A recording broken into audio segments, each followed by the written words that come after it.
Arthur Lloyd Logistique est heureux de vous présenter Parcours.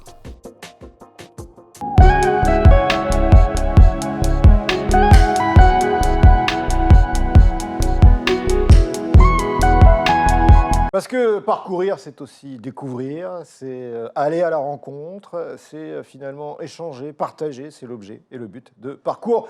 Soyez bienvenus sur la chaîne Village, un des 5 médias d'Agora Manager Group. Et vous l'aurez compris, on va partir à la découverte d'un parcours, celui de Mady Ghedban, le directeur planification industrielle et commerciale chez Kyowa Kirin. Bienvenue, Mady. Merci Jérôme, merci pour l'accueil. Kyowa Kirin, multinationale japonaise, c'est ça? Exactement. Avec, dans un domaine notamment, et on va le découvrir par ton parcours, qui a fait sens et lien avec ton histoire, c'est ça? C'est les médicaments? Absolument. Kyowa Kirin est un laboratoire japonais spécialisé principalement dans des traitements innovants pour des maladies rares, mais aussi pour des anticancéreux. Dans ton parcours, est-ce qu'on pourrait dire qu'il s'est passé quelque chose dans ta vie personnelle à l'âge de 3 ans? Tu perds ton papa d'un cancer, appelons le mot tel qu'il est. Et là, alors à 3 ans, on est encore un peu jeune, mais petit à petit, ça va construire ta passion, entre guillemets, pour le monde pharmaceutique, c'est ça? Effectivement. En fait, c'est vrai que j'étais jeune, mais j'étais intrigué, fasciné à l'époque par la mécanique qui permettait d'avoir des médicaments disponibles et accessibles. Et, donc la logistique alors?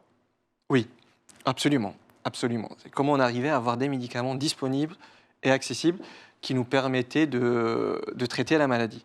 Et donc ça a façonné complètement ma vision de la vie et de ce que je voulais faire. Et donc à ce moment-là, je ne connaissais pas encore la supply chain, mais j'avais ce rêve de devenir pilote de ligne. Je n'ai pas pu le réaliser, mais je suis devenu pilote de chaîne d'approvisionnement par la suite. Alors attends, juste ça m'intéresse, pilote de ligne, mais pas pour nous transporter nous. Ce que tu voulais faire, c'était quoi? C'est transporter des médicaments? Absolument, absolument. Mon rêve, c'était de transporter des médicaments. Donc, en fait, cet événement a marqué toute notre vie familiale. Donc, mes 2 frères aînés, ils ont fait par la suite des études de médecine. Mais moi, ça m'a tellement marqué, cette magie d'avoir des produits disponibles. Donc, je voulais, très jeune, travailler dans le domaine pharmaceutique, mais surtout travailler dans on va dire, la logistique, permettre à des patients dont ils ont besoin de médicaments, leur permettre d'avoir accès à ces médicaments. Vous voyez pourquoi cette émission Parcours existe? C'est parce qu'on comprend qu'on a toutes et tous dans nos vies de parcours finalement des moments déclencheurs. Ça en était un. Alors certes, il est terrible parce qu'on n'a pas le droit de perdre son papa quand on a 3 ans. Papa, il faisait quoi comme métier? Il était journaliste. Beau métier. Très beau métier. Très beau métier. Il était journaliste et enseignant de littérature arabe. Maman? Elle était aussi dans le domaine de la littérature, elle était enseignante de littérature française, donc ce qui m'a permis de baigner dans la littérature très jeune. Et donc je passais aussi une grande partie de mon temps à lire des livres en différentes langues, de différentes cultures aussi. Et ça, ce qui a été très enrichissant aussi pour la suite de mon parcours à l'international. J'aimerais juste, Mady, que tu nous racontes, moi je la connais parce qu'en préparant cette émission, que tu nous racontes cette petite anecdote récente d'ailleurs. On rappelle, tu es marié, tu as 2 enfants. Absolument. Et récemment, vous vous retrouvez avec des amis sur Paris. Ouais. Et c'est un lien avec la littérature. C'est pour ça que je dis ça, le parcours. Écoutez. Ouais, en fait, je retrouvais à la veille du long week-end donc, des amis le soir et j'avais pris avec moi un livre de poche donc, pour le lire sur mon trajet dans le métro. Et donc dès que dès que je rencontre mes amis, ils me disent « Mais attends, mais t'as un livre ?» Et en fait, je me suis senti comme un ovni. Donc, et surtout, quand je pense qu'on remarque tous maintenant dans le métro que les gens ils sont sur leur téléphone et ça devient de plus en plus rare de voir des gens en train de lire. Et d'ailleurs, ça m'a rappelé aussi un des livres de Ray Bradbury, ouais. Fahrenheit 451. Ouais. Donc, ça fait plusieurs années de cela. Il décrit un petit peu la situation dans laquelle on est. Alors, ce qui m'amène plus précisément, la logistique, la supply, on ne peut pas la découvrir comme ça, mais toi, il y a une grande entreprise française qui va, pendant 1 an, en tous les cas, te former à ça, c'est ça? C'est Danone? Oui, donc dès que j'ai fini mes études d'ingénieur, donc j'ai rejoint l'entreprise Danone. Donc c'était Danone Algérie. Et j'ai eu la chance d'occuper un poste qui m'a formé et forgé, donc en tant qu'activity manager dans la supply chain. Donc je m'occupais principalement de toute la gestion des projets d'innovation, de rénovation. Et donc j'étais à l'intersection de différentes fonctions. Et donc c'était un métier très formateur. Et en plus de ça, je vais parler aussi du côté humain, parce que durant mon parcours, j'avoue que j'ai eu la chance de rencontrer des hommes et des femmes remarquables qui m'ont à chaque fois aidé et ouvert des portes. Et j'ai à chaque fois fait en sorte de faire de mon mieux pour valoriser la confiance qu'ils m'ont fait par le travail, par la rigueur et par l'engagement.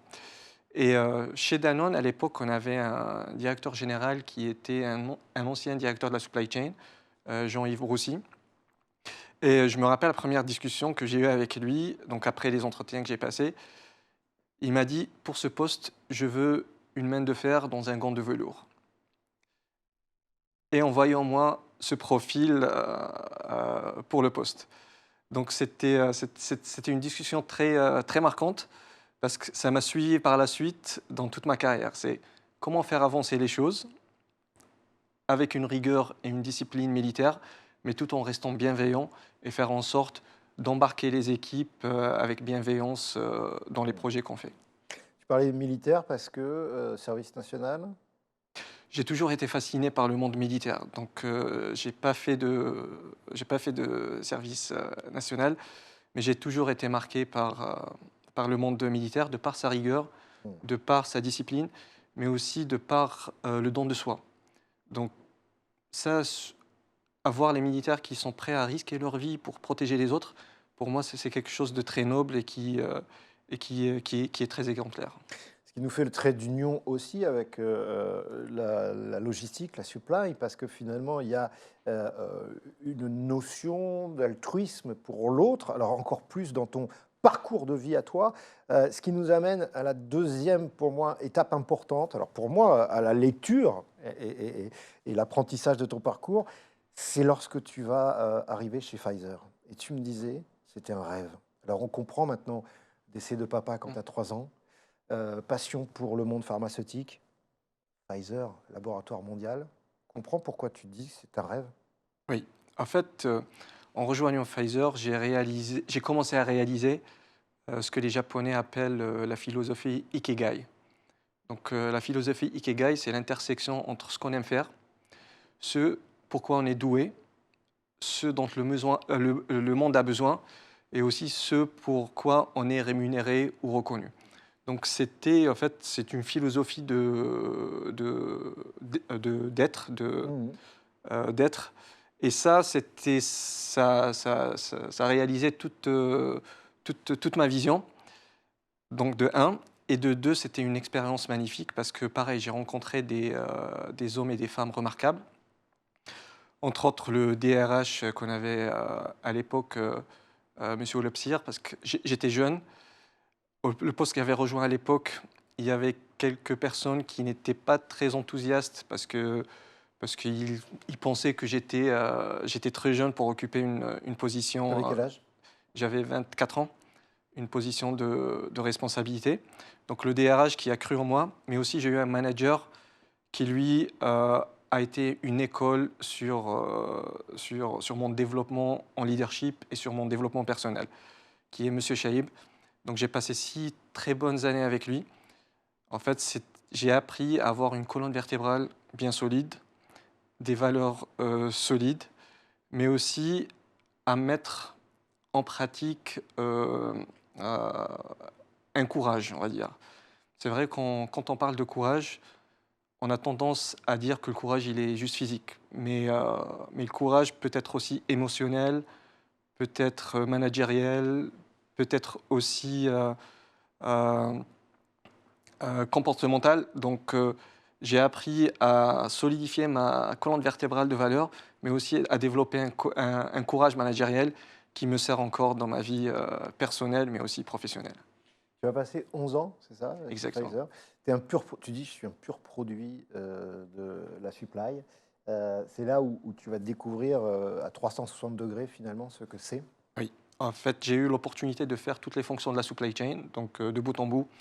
J'ai commencé dans les prévisions de vente. Donc par la suite, je suis passé dans les appros. J'ai fait de la logistique. Donc j'ai géré le hub qu'on avait à Dakar à l'époque. J'ai fait du service client. Donc ça m'a permis de faire tous les métiers de la supply chain. Et aussi, c'était l'occasion pour moi de travailler à l'international. Donc j'ai commencé ma carrière en Algérie chez Pfizer. Par la suite, j'ai travaillé au Sénégal, Côte d'Ivoire, Nigeria, avant de rejoindre les équipes de Pfizer en France. On ne l'a pas précisé, mais on a compris, tu es franco-algérien de par ce nom, m'a dit Gadban. Ça aussi, tu parlais de courage tout à l'heure, tu parlais de littérature. Euh, on peut parler de cette force de double culture.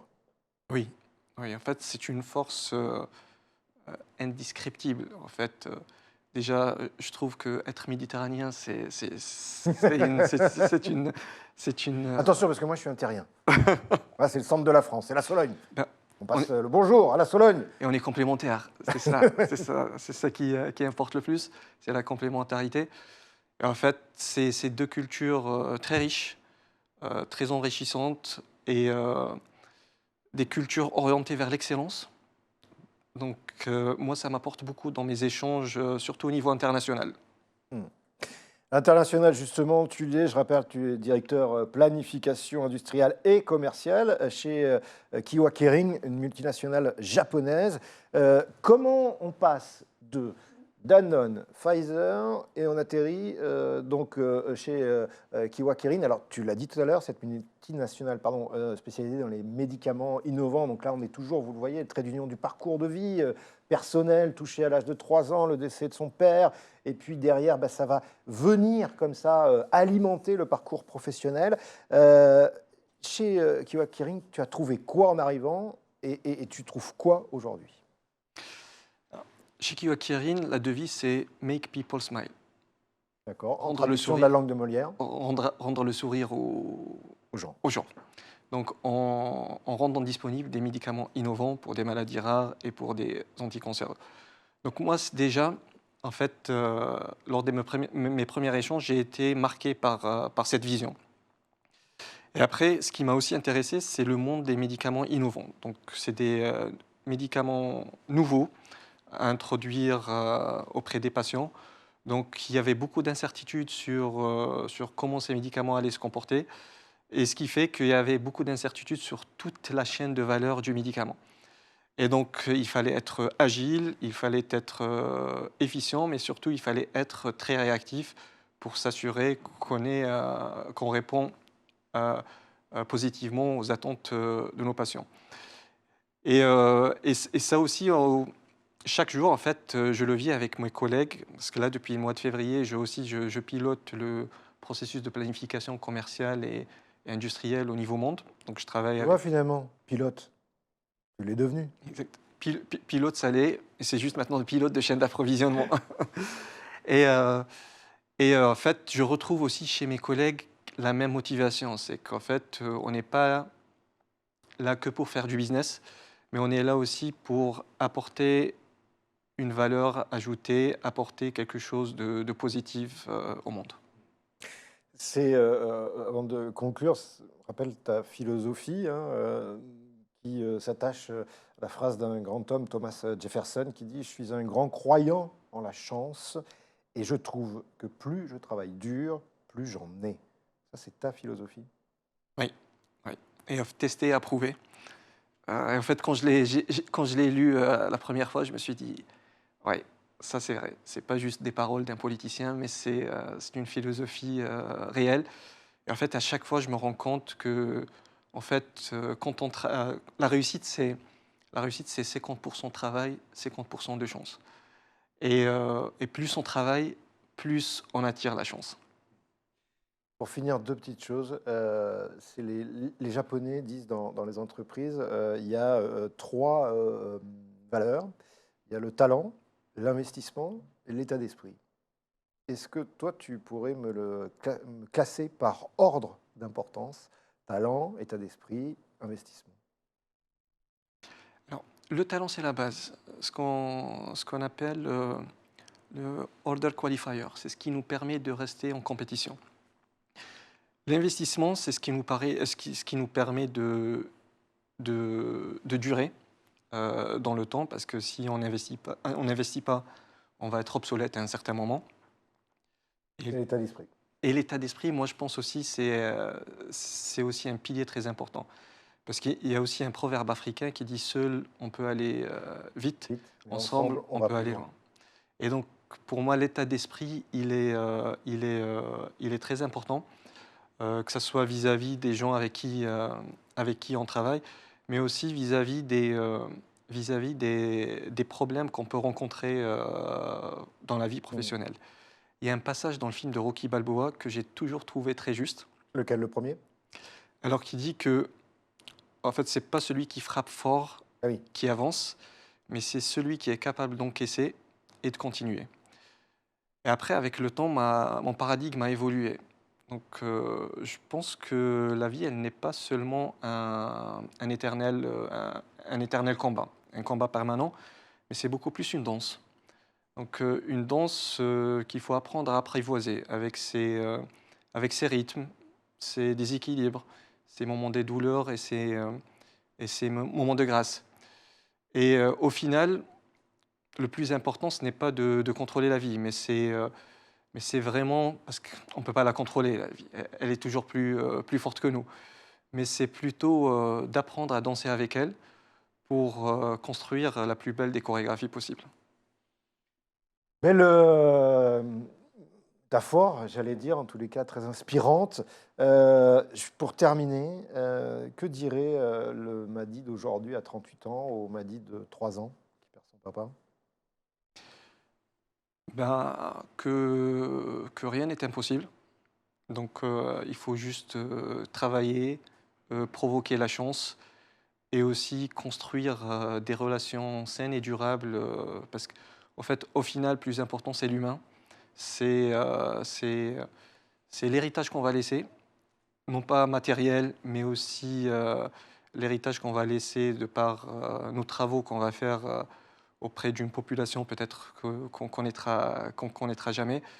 Mais oui, pour résumer, c'est travailler, provoquer la chance et construire des relations saines. Relation saine, en tous les cas, c'était une belle relation, un bel échange. Merci beaucoup, Mady Ghedban, d'avoir été avec nous. Je rappelle que tu es le directeur planification industrielle et commerciale chez Kirin. Merci beaucoup, Merci, Mady, Jérôme. pour ce témoignage. Vous pouvez le voir dans cette émission de parcours.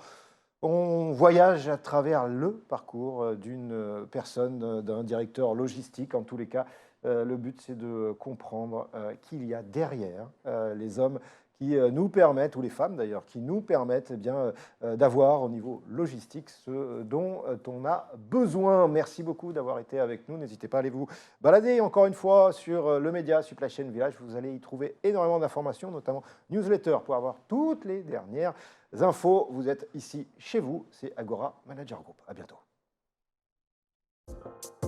Arthur Lloyd Logistique a été heureux de vous présenter Parcours.